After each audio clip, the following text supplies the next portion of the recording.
Perkenalkan, kami dari kelompok keempat dengan anggota saya sendiri Ferianto, lalu ada Atsari Nadia Jati, lalu ada Muhammad Daniel Askariski yang akan membahas mengenai diversification strategi. Pada bagian pendahuluan, poin pertama yaitu sebuah perusahaan dalam menjalankan usahanya tentu memiliki tujuan yang sama, yaitu untuk bertumbuh dan mendapatkan keuntungan. Diversification ini yaitu strategi di mana sebuah perusahaan memperluas atau memperbesar bisnis usaha mereka dengan menjual produk lainnya baik itu berkaitan atau tidak dengan bisnis usaha awal perusahaan. Strategi diversification ini dibagi menjadi dua bentuk, yaitu secara konsentrik dan secara konglomerat. Strategi diversification ini juga membutuhkan strategi lainnya dalam melakukannya agar dapat maksimal dengan mengembangkan bisnis usaha perusahaan dan mendapatkan pendapatan atau keuntungan semaksimal mungkin. Masuk kepada pembahasan, yaitu yang pertama ada alasan mengapa perusahaan melakukan diversification.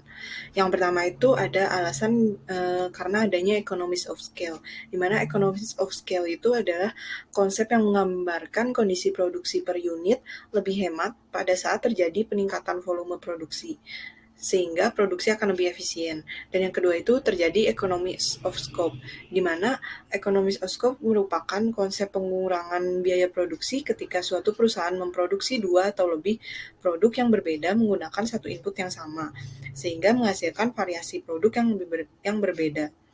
Kemudian ada alasan efisiensi profit, di mana para stakeholder akan menerima lebih banyak keuntungan dengan adanya diversification. Dan yang keempat itu adalah menghemat biaya transaksi yang akan dikeluarkan oleh perusahaan. Dan yang terakhir yaitu mengidentifikasi perusahaan yang undervalued.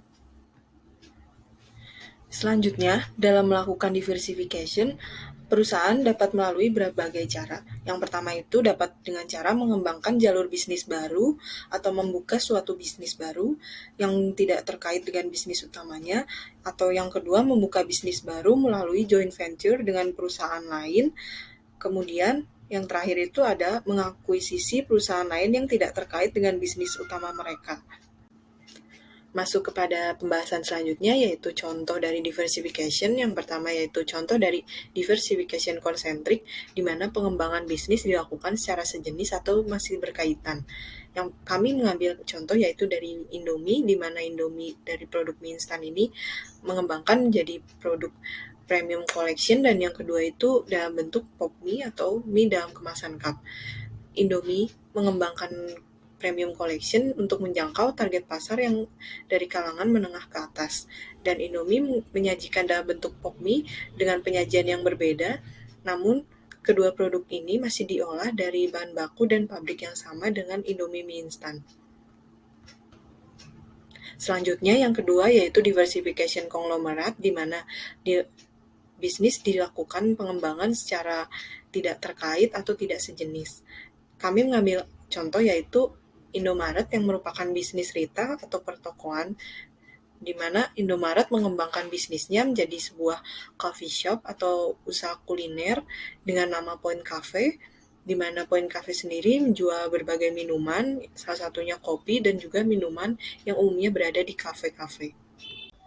Baik, di sini saya akan mempresentasikan bagian penutup. Yang pertama ada tujuan melakukan diversification memang untuk meminimalisir kerugian.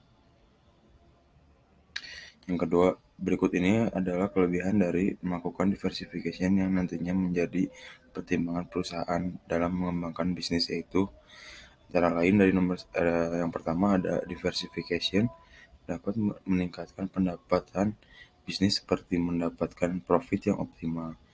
Yang kedua, untuk mendapatkan profit, perusahaan tidak terfokus pada satu titik produk saja.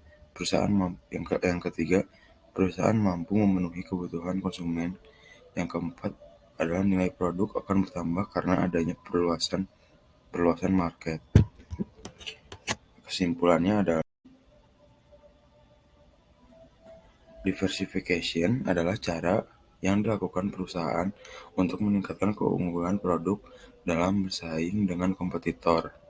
mendapatkan profit yang optimal, dan meminimalisir risiko kerugian. Yang kedua, strategi diversification ini dibagi menjadi dua bentuk, yaitu secara konsentrik dan konglomerat. Yang ketiga, diversification lintas produk dan pasar dapat terjadi karena adanya economies of scale dan economies of scope. Sekian dan terima kasih.